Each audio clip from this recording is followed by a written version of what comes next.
Extra time.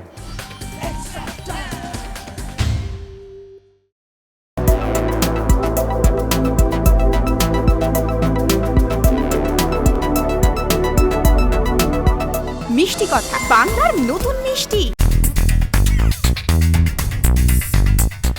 I লিগের আশা শেষ হয়ে গেছে অনেক আগেই। বাকি ম্যাচগুলোতে ভালো পারফর্ম করে সুপার কাপের আগে আত্মবিশ্বাস ফেরাতে চায় টিম মোহনবাগান। রবিবার তাদের ম্যাচ লিগের 1 নম্বরে থাকা চেন্নাই সিটি এফসির বিরুদ্ধে। সেই ম্যাচের আগে জুনিয়র দলের 4 জনকে অনুশীলনে রেখে নিলেন কোচ খালিদ জামিল। এই মরশুমেই তাদের মধ্যে কয়েকজন যোগ দিতে পারেন সিনিয়র দলে। সৌরভ দাস, শুভ ঘোষ, দীপ সাহা এবং সমর কুমিরদের নিয়ে আলাদা করেও অনুশীলন করান খালিদ জামিল। চেন্নাই শক্ত প্রতিপক্ষ, তাই তাদের সমীহ করার পাশাপাশি ডিফেন্সকেও সতর্ক থাকতে হবে বলে জানান খালিদ জামিল।